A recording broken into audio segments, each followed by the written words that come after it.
नमस्कार, दो टूक में आप सभी का स्वागत है। मैं हूं आपके साथ आरेंद्र। खेलों का महाकुंभ यानी रियो ओलंपिक 2016 का समापन हो चुका है।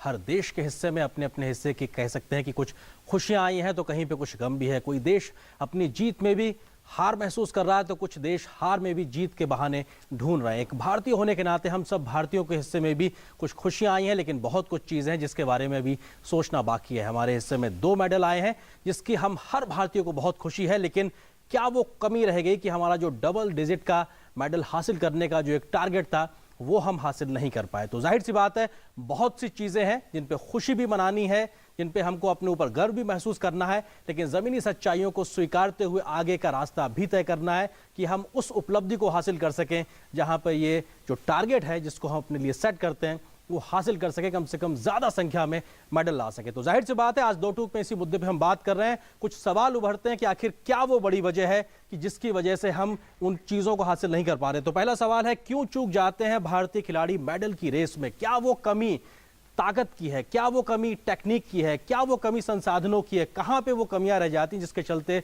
भारतीय खिलाड़ी मेडल की रेस में बहुत आगे तक जाके शायद कुछ कमियों के चलते चूक जाते हैं? लेकिन दूसरा सवाल ये उठता है कि आगे का रास्ता क्या? आगे का रास्ता ये हिंदुस्तान को स्पोर्ट्स नेशन के तौर पर स्थापित करने के लिए क्या करने की और ज़्यादा ज़रूरत है? ये ज़रूरत सिर्फ खिलाड़ियों को ही पूरी नहीं करनी होगी, उनको एक राज्य के तौर पे, एक सरकार के तौर पे, सरकार को भी बहुत कुछ करना है, समाज के तौर पे भी बहुत कुछ करना है, और हम इंडिविजुअल, चाहे वो परिवार में एक माहौल देने की बात हो, स्कूलों में एक माहौल देने की बात हो, उस नाते भी हम सबको बहुत कुछ करना। तो बहुत से सवाल हैं, इनके उत्तर खोजने हमें बाकी, और आने वाले समय में शायद हमें इसकी बहुत ज़्यादा ज़रूरत है। इस मुद्दे पर आज हम बात कर रहे हैं। 3 खास मेहमान हमारे साथ मौजूद हैं, उनका परिचय आपसे कराते हैं। जाने माने कुश्ती के कोच हमारे साथ में रामफल मान साहब हैं। सर, बहुत स्वागत है, और कुश्ती में ही पहला मेडल भी आया था, और जाहिर सी बात है कि आपसे बहुत सी चीज़ें जानना ज़रूरी है। दूसरे खास मेहमान हमारे साथ में मंजूषा कंवर हैं, फॉर्मर नेशनल चैंपियन है बैडमिंटन की। बैडमिंटन में भी हमको पदक मिला है, तो आपसे भी समझेंगे आखिर यहाँ तक का सफ़र और आगे का रास्ता कैसे जाता है। लेकिन सारी चीज़ों पे बारीक नज़र रखने वाले स्पोर्ट्स एनालिस्ट मलय नीरव साहब हमारे साथ मौजूद। सर, आपका भी बहुत स्वागत है। रामफल जी, सबसे पहले आपसे ही जानना चाहेंगे कि एक महिला ने, साक्षी मलिक ने पहला तमगा इस बार के ओलंपिक में दिलाया, किस तरीके से देखते हैं इस बड़ी उपलब्धि को आप? ये बहुत बड़ी उपलब्धि मैं कहूँगा, क्योंकि एक महिला होने के नाते साक्षी ने वो करके दिखाया है जो एक भारत के लिए बड़े गर्व की बात है। और एक किस्म से मैं कहूँगा कि महिला के रूप में भारत का ओलंपिक में जो प्रतिनिधित्व वो दूसरा ही ओलंपिक है कि इससे पहले एक लड़की ने लंदन में पार्टिसिपेट किया था, उसके बाद ये हमारी दूसरी लड़की साक्षी मलिक है, और इसने बहुत अच्छा किया। जैसा मैंने इसकी कुश्ती देखी जी, और इसने लड़कों की तरह कुश्ती लड़ी और बड़ी हिम्मत से कुश्ती लड़ी, और इसकी हिम्मत को दाद देनी होगी। और ये कहावत है कि भाई हिम्मत का राम हिमायती होता है, तो इसने आखिरी दम तक कुश्ती हारते हुए भी और इसने कुश्ती को निकाला है, तो ये एक बहुत बड़ी उपलब्धि मैं इसको मानता हूँ। बिल्कुल, और शायद वो एक गर्व करने का मौका हम भारतीयों को साक्षी ने दिया, इसमें कोई दो राय नहीं। मंजूषा, आपको लगता है कि बैडमिंटन के लिहाज से कहा जाए बहुत सी उपलब्धियां हमारे पास पहले भी रही, इस बार जो पीवी सिंधु ने करके दिखाया वो अपने आप में अविस्मरणीय है, लेकिन यहाँ से भी आगे का रास्ता जाता है। लेकिन सिंधु की इस उपलब्धि को आप कैसे देखते हैं? आप पूरे बैडमिंटन का जो इंडिविजुअल गेम है उसको ओलंपिक में भारत की नज़र से कैसे देखते हैं आप? पहले तो ये कहना चाहती हूँ कि जो पीवी सिंधु ने किया वो बहुत कमाल का परफॉर्मेंस था। किसी ने एक्सपेक्ट नहीं किया, उसने पूरे एक्सपेक्टेशन सरपास किए। हम एक्सपेक्ट कर रहे थे साइना नेहवाल से मेडल, और उसकी तैयारी की तरह हम देख रहे थे, लेकिन शायद वो बोलते हैं ना कि प्लेयर की किस्मत एक होता है, तो शायद वो रास्ता उसका एकदम खुल गया। शायद जब साइना नेहवाल इंजरी के कारण उसको वो हार गई, और शायद सिंधु ने सोचा होगा कि अब पूरी जिम्मेदारी उसके ऊपर है, और उसने ऐसा निभाया कि आज तक मैंने उसका ऐसा गेम कभी नहीं देखा। और इस स्टेज में सबसे 100% अपना गेम खेलना ओलंपिक स्टेज में, जहाँ के हम कहते हैं कि इंडियंस आर नॉट रेडी, वो मेंटली इतना स्ट्रांग नहीं है, तो पीवी सिंधु ने एक दिखाया कि ऐसा नहीं है, इंडियंस इक्वली मेंटली स्ट्रांग है, और वर्ल्ड स्टेज में बिगेस्ट स्पोर्टिंग कंपटीशन में अच्छा प्रदर्शन कर सकते हैं। मलय नीरव साहब, आपको लगता है कि एक एनालिस्ट के नाते रियो ओलंपिक 2016 भारत के नज़रिए से क्या हम उससे उम्मीद कर सकते हैं? क्या हमें वो देखे गया है? क्या कुछ चीज़ें अभी हमको देखना, उसमें से निकालना बाकी है? प्रतिभाओं की कमी नहीं है भारत में, ये सिद्ध हुआ। 117-18 खिलाड़ी वहाँ गए, वो किसी के कृपा पात्र बनकर नहीं गए थे, लॉटरी निकलने से नहीं गए थे, उन्होंने अपनी मेहनत से वहाँ जगह बनाई थी। ठीक बात। इसलिए वो वहाँ गए थे। वहाँ जाने के बाद उनमें से बहुत ऐसे थे जो अपना सर्वश्रेष्ठ प्रदर्शन नहीं कर पाए, क्यों नहीं कर पाए, ये विषय है आत्मावलोकन का उन लोगों के लिए जो खेल को चलाते हैं कि वहां जाकर क्या कमी रह गई। कमियां मैं बताऊंगा एक दो आपको, चौंकाने वाली बात, क्योंकि आप कहते हैं कि सच बताइए झूठ नहीं, बात करेंगे हम दो टूक, तो मैं भी दो टूक बताऊंगा आपको। बिल्कुल, ये हमें उम्मीद कठोर सत्य आपके सामने रखूंगा। कमी रह गई, हमारे कुछ खिलाड़ी चौथे स्थान पर रहे, अभिनव बिंद्रा रहे, साइना नेहवाल, रोहन बोपन्ना रहे चौथे स्थान पर, दीपा कर्माकर रही चौथे स्थान पर। इस देश के महानतम एथलीटों में से एक जो खुद चौथे स्थान पर रहे थे, बड़े ही दुखद शब्दों में और बहुत ही अपमान महसूस कर रहे थे और कह रहे थे किसी ने कुछ नहीं किया। जब वो चौथा स्थान लाए थे सज्जन, तो पूरा भारत उनका नाम आज भी ले रहा है, लेकिन अब जो चौथे स्थान पर हैं खिलाड़ी, उनका नाम कोई नहीं ले रहा सिवाय दीपा कर्माकर के, क्योंकि उसने जगह अपने आप बनाई है। इसलिए मैं खिलाड़ियों को दोष बिल्कुल नहीं दूंगा। व्यवस्था बार बार हमारे खेलों के साथ मजाक करती रही है, खेलों का गला घोंटती रही है, खिलाड़ी निम्न प्राथमिकता पर रहते हैं, खिलाड़ियों को प्राथमिकता नहीं दी जाती, खेलों को बढ़ावा नहीं दिया जाता। हम खेल संस्कृति हमारी विकसित नहीं हुई है, इसके विकास की जरूरत है। खेल संस्कृति की आपने बहुत महत्वपूर्ण बात कही है। रामपाल जी, आपको लगता है जो बात मलय जी ने कही कि प्रतिभाओं की कमी नहीं है, जरूरत उसको निखारने की, क्योंकि जिम्मेदारी आप जैसे कोच पे भी रहती है कि आप प्रतिभाओं को चुने उसके बाद निखारें, लेकिन ये जो माहौल देने की जो कोशिश है, इस कोशिश में हर एक को जो अपना रोल अदा करना, शायद वहां पे कमी रह रही है। उसको सुधारने को लेकर आपको क्या लगता है कि कैसे आगे बढ़ा जा सकता है? देखिए, आपने ठीक कहा है कि प्रतिभाओं की कमी नहीं है, और जहाँ तक मैं समझता हूँ कि एक जो परफॉर्मेंस है वो एक चीज़ से नहीं आता है, खाली प्रतिभा से परफॉर्मेंस नहीं आएगा। परफॉर्मेंस लाने के लिए बहुत सारी चीज़ों का मिश्रण होता है, जब जाकर के एक मकान पर छत आती है। तो इसीलिए प्रतिभा तो है हमारे पास, लेकिन उसको तराशने की जो बात है उसमें हमारी कमी रह जाती है। उसके लिए हमारी सरकार ने चाहिए कि बचपन से खिलाड़ियों को पकड़े और उनको पूरा स्कूल के स्तर से, हाँ, स्तर जो उनका बचपन से ही उनको सुधारा जाए, उनको पूरा इंडिपेंडेंट रूप से, जैसा कि उसको कोई नौकरी का फिक्र नहीं होनी चाहिए। जैसा कि हमारे देश में आजकल जो खिलाड़ी हैं उनको ये बड़ा फिक्र रहता है भी मुझे खेलने के बाद कोई मेरा रोजगार मिलेगा या नहीं, 2 पैसे कमाएंगे कहाँ से। कुछ बेचारे ऐसे भी हैं, बहुत सारे खिलाड़ी जिनको मैं जानता हूँ कि वो सुविधाओं की वजह से रह जाते हैं। किसी को चोट लग जाती है, वो बेचारे अपना इलाज नहीं करवा सकते क्योंकि घर की हालत कमजोर होती है। तो ऐसी सरकार ने ऐसी स्कीम ढूंढनी चाहिए कि खिलाड़ियों को पकड़ करके बचपन से ही उनको सेलेक्ट किया जाए और उनको पूरी तरह से सरकार की तरफ से उनको पूरी सुविधा दी जाए। मलय जी, आपको लगता है कि व्यवस्थाओं के बीच में से ही कहीं रास्ता निकालना पड़ेगा, बजाय इसके कि हम बहुत चीजों को दोष देते रहें, हम अपनी ताकत को पहचानें? क्या वो हमारी स्ट्रेंथ है जिस पे हम काम कर सकते हैं? हमारी ताकत यह है कि हम सच्चाई को पहचानें, पहले उस ताकत की जरूरत है। मुंह छुपाने से अंधेरा नहीं मिटता, आंखें बंद करने से अंधकार नहीं मिट जाएगा। जहां अंधकार है वो देखना पड़ेगा। आपकी मैराथन भागने वाली एक लड़की जयशा, वो रास्ते भर पानी के लिए तरसती रही। जब आपको अलाउ करता है ओलंपिक एसोसिएशन कमेटी अलाउ करती है कि 4 आदमी आपके रास्ते में रहेंगे जो आपको पानी पिलाएंगे, ग्लूकोज पिलाएंगे, जूस पिलाएंगे, शहद पिलाया जाता है पानी में मिला के। वो लड़की तरसती रही और अंत में गिर गई, अस्पताल लेकर जाया गया, उसे 12 बोतल ग्लूकोज चढ़ा, उसने पूरा किया अपना। उसके कोच जब वहां पहुंचे, कोई डॉक्टर नहीं था। हमारे यहाँ से जो डॉक्टर गया था, ओलंपिक संघ के उपाध्यक्ष का पुत्र है वो, और वो खुद एक रेडियोलॉजिस्ट है जिसको स्पोर्ट्स मेडिसिन का कख नहीं मालूम, क्या होती है मेडिसिन वो नहीं पता, वो भी वहां नहीं था।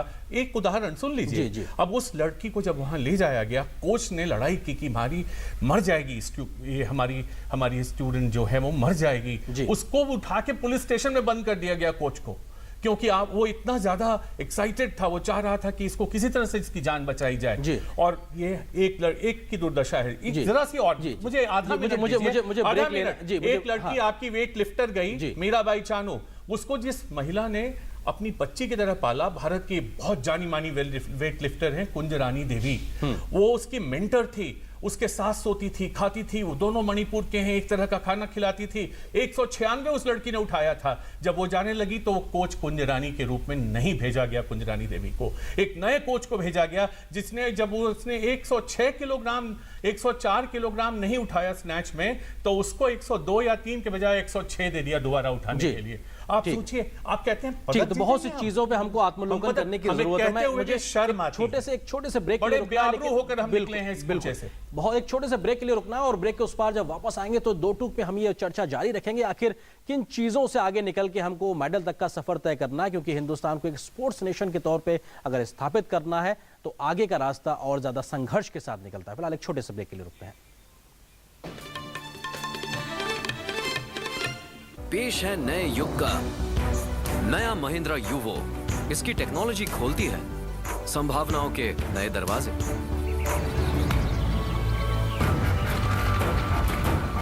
इसका पावरफुल इंजन करे ऐसी जमीन पे भी ज्यादा काम जो पहले कभी नहीं हुआ। 15 गियर यानी अब हर काम होगा जल्दी। आधुनिक हाइड्रोलिक्स यानी हर बार 100% सटीक काम। तो आगे बढ़ने के लिए नई टेक्नोलॉजी अपनाइए। महिंद्रा यूवो, ज्यादा जल्दी बेहतर। उतार दे। छोड़ दो उसे, अभी तैयार नहीं हुआ वो। सुनीता, तुम्हारी बेटी की अभी काम करने की उम्र नहीं है। क्यों दीदी? ये तो सारे काम कर लेती है। बिल्कुल नहीं करेगी, न यहाँ न और कहीं। अभी बहुत छोटी है सुनीता, इसे तो स्कूल जाना चाहिए। ये 12 साल की है, इसकी उम्र में तो मेरी शादी हो गई थी। वो भी जुर्म था, और 14 साल से कम उम्र के बच्चों से काम करवाना भी कानूनन जुर्म है। तुम क्या मुझे जेल भेजवाओगी? कहीं आप तो ऐसा अपराध नहीं कर रहे? राजनीतिक स्वाधीनता या आजादी तो हमने 70 साल पहले प्राप्त कर ली थी, लेकिन ईस्ट इंडिया कंपनी की तरह आज भी हजारों विदेशी कंपनियां साबुन, शैम्पू, क्रीम, टूथपेस्ट व कोल्ड ड्रिंक्स आदि बेचकर देश की आर्थिक लूट कर रही है। आइए हम सब देशभक्त भारतीय इस स्वाधीनता दिवस पर पतंजलि के स्वदेश अभियान से जुड़कर देश को आर्थिक लूट व गुलामी से मुक्ति दिलाने का संकल्प लें।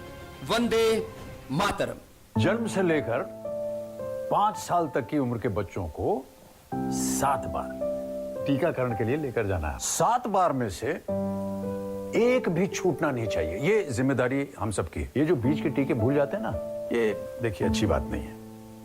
सारे टीके समय से लगेंगे, तभी जानलेवा बीमारियों से बच्चों को सुरक्षा मिलेगी। 5 साल 7 बार छूटे ना टीका एक भी बार। राजनीतिक स्वाधीनता या आजादी तो हमने 70 साल पहले प्राप्त कर ली थी, लेकिन ईस्ट इंडिया कंपनी की तरह आज भी हजारों विदेशी कंपनियां साबुन, शैम्पू, क्रीम, टूथपेस्ट व कोल्ड ड्रिंक्स आदि बेचकर देश की आर्थिक लूट कर रही है। आइए हम सब देशभक्त भारतीय इस स्वाधीनता दिवस पर पतंजलि के स्वदेश अभियान से जुड़कर देश को आर्थिक लूट व गुलामी से मुक्ति दिलाने का संकल्प लें। वंदे मातरम। प्रधानमंत्री ग्राम सड़क योजना ने हम गांव वालों के लिए तरक्की के रास्ते खोल दिए।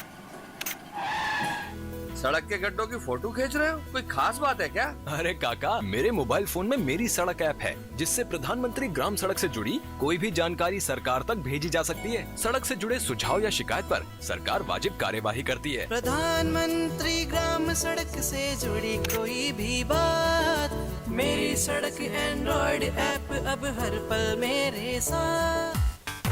डी से डिफेंस हो या ई से इलेक्ट्रिसिटी, सारे देश का इंजन हम ही तो चलाते हैं। HP lubricants A to Z आपके काम आते हैं। और इस छोटे से ब्रेक के बाद दो टूक में आप सभी का स्वागत है। आज हम बात कर रहे हैं रियो ओलंपिक के बाद आखिर हिंदुस्तान के हिस्से में जो 2 मेडल आए हैं वो कितनी बड़ी उपलब्धि है और यहां से आगे का रास्ता कैसे निकलता है, क्योंकि सच्चाई को स्वीकार कर ही आगे बढ़ना होगा, तभी हम शायद जाके इस मेडल की रेस में या कहा जाए खेलों के महाकुंभ में बेहतर कर पाएंगे। रामफल जी, क्योंकि कुश्ती से आपका ताल्लुक है, क्या हमारे हिंदुस्तान में जो देसी खेल हैं उनके लिए ज्यादा गुंजाइश बचती नजर आती? क्योंकि हम जब बात करें हमारे जो खेल हैं उनके लिए हमें अक्सर विदेशी कोचों पर निर्भर रहना पड़ता है, क्योंकि तकनीक के लिहाज से भी बहुत सी चीजें हैं जिनको जानना समझना पड़ता है। क्या हमारे देश में एक ट्रेनिंग को लेकर माहौल बनाने की और ज्यादा जरूरत है? कोचेस को भी और ज्यादा ट्रेन करने की जरूरत है? देखिए, जहाँ तक कोचिंग की बात है, मेरी एक राय है, क्योंकि मैंने बहुत दिन कोचिंग की है और बड़े इंटरनेशनल लेवल के और ओलंपिक लेवल के स्टूडेंट मेरे निकले हैं। योगेश्वर दत्त, सुशील कुमार, बजरंग, ये सभी मेरे ट्रेनिज हैं। तो जहाँ तक कोचेज की बात है, मैं कहूँगा कि ये हमारे देश में एक कमी है कि जो खिलाड़ी तैयार हो जाता है, तैयार होने के बाद सरकार उसके कोच को बदल देती है।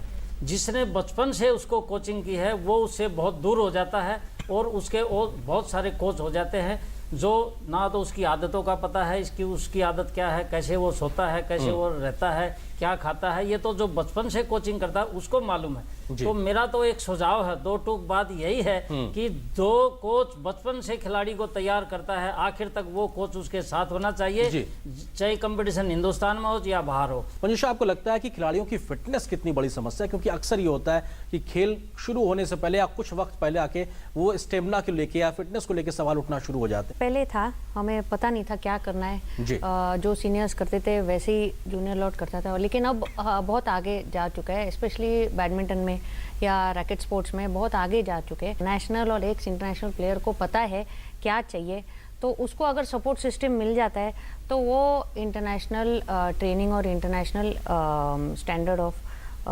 फैसिलिटीज दे सकते हैं उसको। जी, आपको लगता है कि जब मेडल मिलता है तो जाहिर सी बात है हर कोई खुशी महसूस करता है, लेकिन वहां तक के सफर का जो संघर्ष है उसको सेलिब्रेट करने जैसा माहौल देना भी हिंदुस्तान में जरूरी, शायद तब हम ज्यादा बेहतर नतीजे हासिल करने की उम्मीद भी कर सकते हैं और कर भी पाएंगे। देखिए, पहले ये समझना होगा कि जब कोई खिलाड़ी ओलंपिक में जाता है तो वो कितनी मेहनत करके वहां पहुंचता है। मैंने पहले भी कहा कि उसको कोई थाली में परोस कर नहीं दे दिया जाता, अपनी दम पे वहां पे वो अपनी जगह हासिल करता है कड़ी मेहनत से। तो पहले तो उसी को सेलिब्रेट करने की ज़रूरत है। मैं सलमान खान का बहुत धन्यवाद करना चाहता हूं कि उन्होंने घोषणा की है कि वो 1,01,000 रुपये प्रत्येक खिलाड़ी को देंगे जो ओलंपिक में हिस्सा लेने गया। बहुत बड़ी बात है। दूसरी बात कि मैं जो कह रहा हूं कि हमेशा से ऑटोनॉमी और स्वायत्तता के नाम पर खेल संस्थान ऐसे बने हुए हैं, मोनोपोलिस्टिक ऑर्गेनाइजेशन, जिन पर किसी का कोई शिकंजा नहीं है। पैसा सरकार देती है, सरकार का कंट्रोल नहीं है।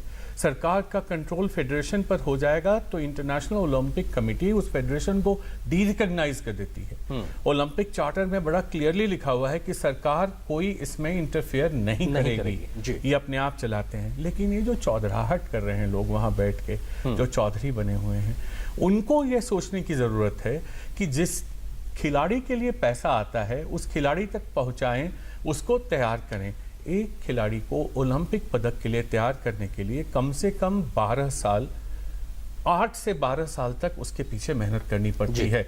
और ये मेहनत करने के साथ साथ, चूंकि भारत मुख्यतः एक निर्धन मुल्क है, गरीब देश है, इसलिए जरूरत है उसके फैमिली को भी सपोर्ट करने की, सिर्फ खिलाड़ी को नहीं।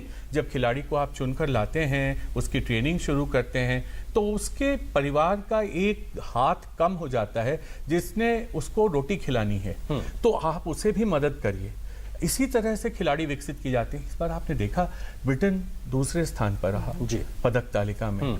एक पदक पर उनका एवरेज 5.5 मिलियन पाउंड्स, मतलब 55 लाख पाउंड। एक पाउंड आज 90 रुपए का मान लें तो आप देखिए कितने पैसे खर्च हुए। यहाँ की एक छोटी सी बात बताता हूँ। सरकार ने पैसे दिए कि ठीक है आप लोग खर्च कीजिए, और 7 ओलंपिक स्पोर्ट्स को रिकॉग्नाइज किया, उसमें 2 और जोड़े, 9।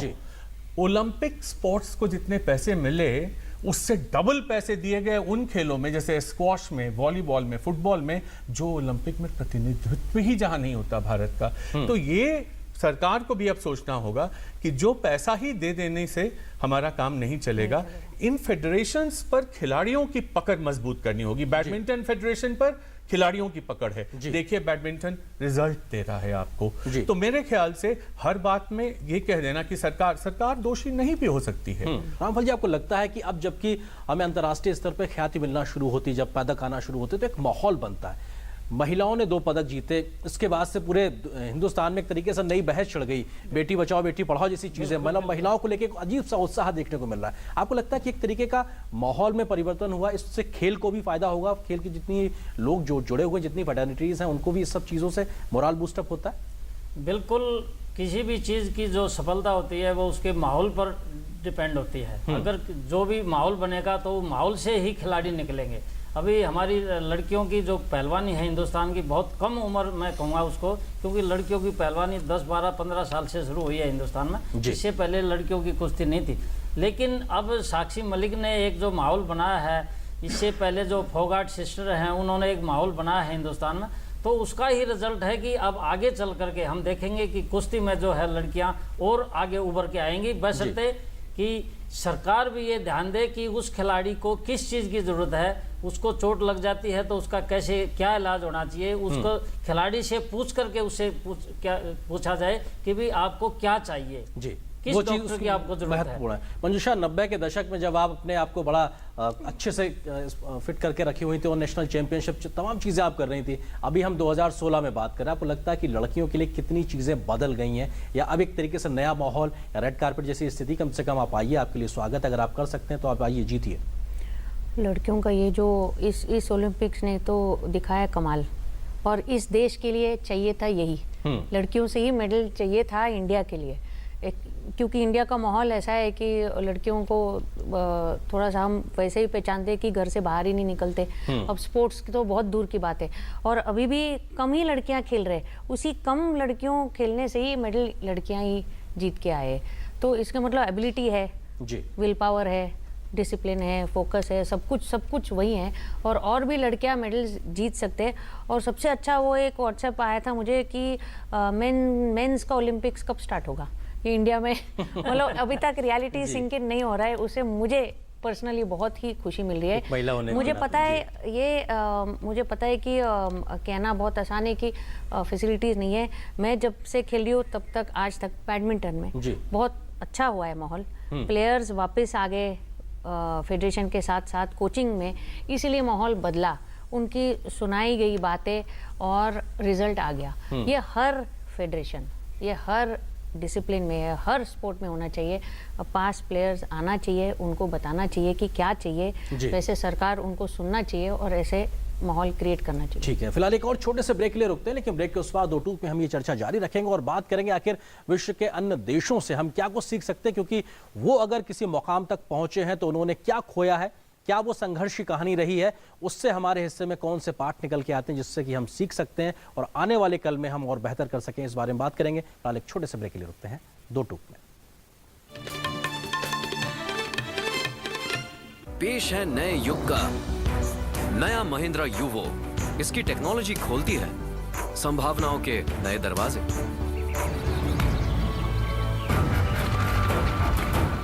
इसका पावरफुल इंजन करे ऐसी जमीन पे भी ज्यादा काम जो पहले कभी नहीं हुआ। 15 गियर यानी अब हर काम होगा जल्दी।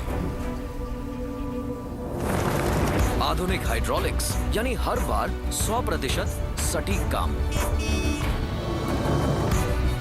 तो आगे बढ़ने के लिए नई टेक्नोलॉजी अपनाइए। महिंद्रा यूवो, ज्यादा जल्दी बेहतर। इन दिनों अपडेटेड रेज्यूमे रखना बेहद जरूरी है। Yes mine Praful Kumar, major Praful Kumar, para special forces, 3 साल हॉस्टाइल जोन में टफ था। JNK में स्पेशल सर्विस, कुछ नए दोस्त बनाए, कॉम्बैट फ्री फॉल स्पेशलिस्ट, बलिदान के लिए तैयार। जैसा आप देख सकते हैं, I wear my heart on my sleeve and my resume on my uniform. Which other company lets you do that? हम है भारत के सबसे एक्साइटिंग वर्कप्लेस और हम दे रहे हैं आपको एक ऑफर। भारतीय सेना, आम नहीं ये जिंदगी। राजनीतिक स्वाधीनता या आजादी तो हमने 70 साल पहले प्राप्त कर ली थी, लेकिन ईस्ट इंडिया कंपनी की तरह आज भी हजारों विदेशी कंपनियां साबुन, शैम्पू, क्रीम, टूथपेस्ट व कोल्ड ड्रिंक्स आदि बेचकर देश की आर्थिक लूट कर रही है। आइए हम सब देशभक्त भारतीय इस स्वाधीनता दिवस पर पतंजलि के स्वदेश अभियान से जुड़कर देश को आर्थिक लूट व गुलामी से मुक्ति दिलाने का संकल्प लें। वंदे मातरम। उतार दे। छोड़ दो उसे, अभी तैयार नहीं हुआ वो। सुनीता, तुम्हारी बेटी की अभी काम करने की उम्र नहीं है। क्यों दीदी? ये तो सारे काम कर लेती है। बिल्कुल नहीं करेगी, न यहाँ न और कहीं। अभी बहुत छोटी है सुनीता, इसे तो स्कूल जाना चाहिए। ये 12 साल की है, इसकी उम्र में तो मेरी शादी हो गई थी। वो भी जुर्म था, और 14 साल से कम उम्र के बच्चों से काम करवाना भी कानूनन जुर्म है। तुम क्या मुझे जेल भिजवाओगी? कहीं आप तो ऐसा अपराध नहीं कर रहे? जे से जहाज हो या के से किसान, सारे देश का इंजन हम ही तो चलाते हैं। HP lubricants, A to Z आपके काम आते हैं। उत्तर प्रदेश के करोड़ों लोगों के चेहरे पर मुस्कान लाने की जिम्मेदारी जिन कंधों पर है, वो कंधे हैं अखिलेश जी के, जिनके प्रयास से सबको साथ लेकर हर समाज, हर वर्ग, हर तबके के लिए योजनाओं की शुरुआत हुई है। अखिलेश जी जानते हैं कि किसानों की सबसे बड़ी समस्या है सही भाव पर अपनी फसल को बेचना। इसे समझते हुए हर 100 वर्ग किलोमीटर क्षेत्र में एग्रीकल्चरल मार्केटिंग हब बनाए गए, जहां किसान अपनी फसल सही दाम पर बेचकर अच्छा मुनाफा कमा सकते हैं।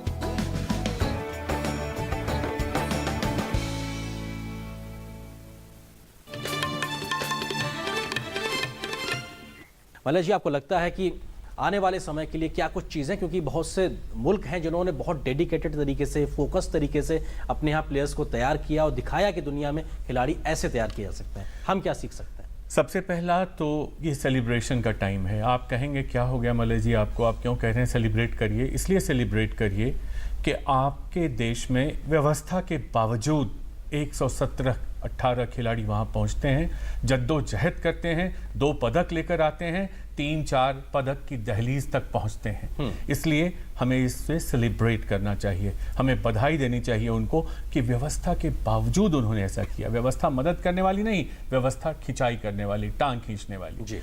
दूसरी बात कि मुझे लगता है कि अगर आप देखें इस बार चीन की पदकों की संख्या कम हो गई, ब्रिटेन की बढ़ गई। विदेशों से तुलना करें अगर हम, 1996 से पहले चीन के पास पदक नहीं होते थे, जितनी बड़ी संख्या में अब होने लगे। बीजिंग आते आते उन्होंने विश्व विजय कर लिया कि मैं अपने घर में हम करेंगे, अपने यहाँ हम करने जा रहे हैं ओलंपिक, उससे पहले हम अपने आप को ताकतवर बना के तैयार करके दिखा देंगे, जो कि जापान ने इस बार दिखाया। टोक्यो से पहले ही वो 6ठे स्थान पर पहुंचे। तो कैसे किया, और अगर नहीं किया तो कैसे नहीं किया?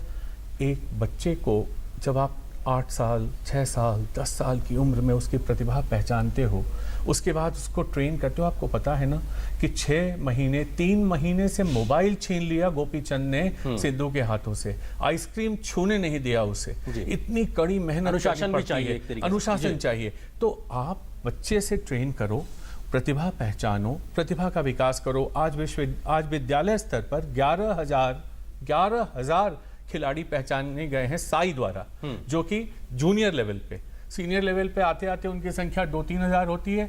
उसके बाद उसमें से कोई ना कोई खिलाड़ी कोई खुदकुशी कर लेता है, कोई नौकरी करने चला जाता है, कोई CRPF में भर्ती हो जाता है। तो बचपन से पहचान के उसका विकास करो, और पैसा सही जगह पे सही कामों में लगाया जाए। सरकार एक नियम बनाए कि फेडरेशंस को जो हम पैसा दे रहे हैं, अगर उसका सदुपयोग नहीं हुआ तो हम पैसा देना बंद। अकाउंटेबिलिटी भी तय हो। मंजूषा, आपको लगता है बहुत संक्षेप में आगे का हम सफर किस तरह से देख सकते हैं, खेल के माहौल को पैदा करने के लिए हिंदुस्तान में, और हम किस तरह से आने वाले समय में देख सकते हैं? मैंने भी बहुत सोचती हूँ इसके ऊपर, और मुझे पता नहीं अग्री अगर करेंगे तो मुझे लग रहा है सेंटर पे, जैसे हमारे सेंटर होता है वैसे नेशनल फेडरेशन पे तो आ रहा है पैसा, और कुछ वहाँ पे चल रहा है, खिलाड़ी वहाँ तक पहुँचने के बाद थोड़ा बहुत मिलने लगा है। लेकिन मेरे ख्याल से डिस्ट्रिक्ट एसोसिएशंस और स्टेट एसोसिएशन बहुत एक्टिव रोल प्ले करना चाहिए। मतलब नीचे से तरीके से एक्टिव होना ही चाहिए। Grass root, district level, state level, सबसे पहले उनको एक्टिव करना चाहिए, क्योंकि वो बेस है। वहाँ से अगर मिलना लगता है, अगर स्टेट भी नौकरियाँ दे सकते हैं उनके स्टेट लेवल टूर्नामेंट्स को। स्टेट एक वहाँ पे US में जो ओलंपिक चैंपियन है और जो यूनिवर्सिटीज चैंपियन है, दोनों बराबर रिस्पेक्टेड है। तो यहाँ पे ना एक स्टेट लेवल पर मोटिवेटेड कैसे रहेगा उसको फैसिलिटेट। आपको लगता है कि किस प्रकार की और भरसक कोशिश की जरूरत है कि झकझोर देने की इस व्यवस्था को, कि आखिर हमारे यहाँ से और ज्यादा खिलाड़ी तब के मेहनत करके, संघर्ष करके निकले और मेडल की तालिका पे खड़े नजर आए? देखिए, सबसे पहले तो हमें यही करना पड़ेगा कि खिलाड़ियों का जो प्रतिभा है वो हमें बचपन से उसको देखना पड़ेगा, और बचपन से उसको पूरी सुविधा, जो सुविधा उसको चाहिए वो सुविधा उसको देनी चाहिए। और सरकार जो पैसा खर्च करती है उसके ऊपर भी एक चेक होना चाहिए, भी जो पैसा गवर्नमेंट से मिला है वो उस खिलाड़ी के ऊपर पूरा खर्चा हुआ है या नहीं हुआ है। तो इन सारी बातों पर, क्योंकि मेडल वहाँ पेट पर नहीं लटके हुए हैं कि तोड़ के लाने हैं, वो तो जीतने पड़ते हैं। और विदेशों की जहाँ तक पॉलिसी है उसमें तो मैं देखता था, चाइना का मैंने ट्रेनिंग शेड्यूल देखा, बच्चे छोटे छोटे रो रहे हैं, लेकिन कोच बिल्कुल निर्दयी होके उसको ट्रेनिंग दे रहा है।